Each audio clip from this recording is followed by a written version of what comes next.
Aujourd'hui, on avait l'intention d'aller visiter les travaux, l'avancement des travaux, et vous voyez que nous sommes bloqués par les CRS, quoi, voilà. On a posé la question au constructeur d'incinérateur, de cet incinérateur, s'il est capable de faire autre chose que de l'incinération. Il nous a dit oui, on peut faire de la méthanisation. Mais pourquoi vous ne le faites pas? Parce que le donneur d'ordre, lui, il veut faire un incinérateur.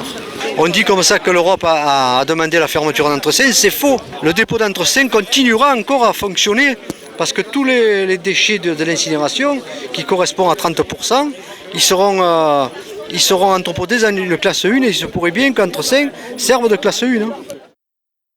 Je crois que sur ce territoire, les collectivités ont mis en place un certain nombre de procédés d'élimination des déchets ne faisant pas appel à l'incinérateur. Et j'appelle de mon vœu le préfet à respecter les décisions prises par les collectivités de ce département et notamment par le plan départemental voté par le Conseil général.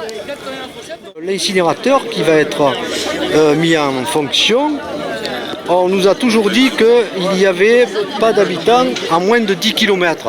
C'est totalement faux.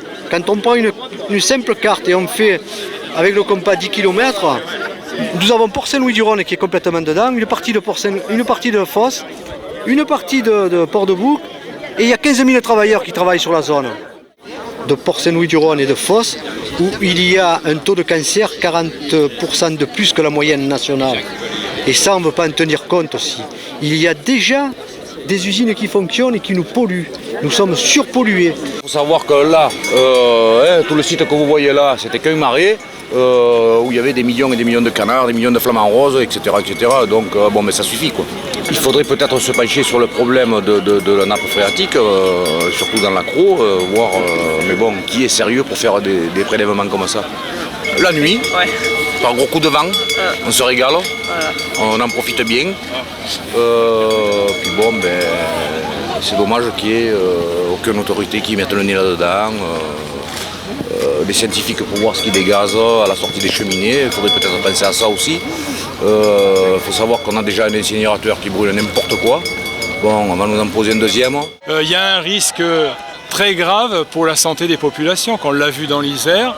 Et pour moi, je demande même si je ne vais pas déménager. Ils installent quelques éoliennes de temps en temps, et puis ça monte, mais c'est l'infiniment petit dans tout ce qu'on pourrait faire. Et c'est vrai que si on peut installer une roue à vent ou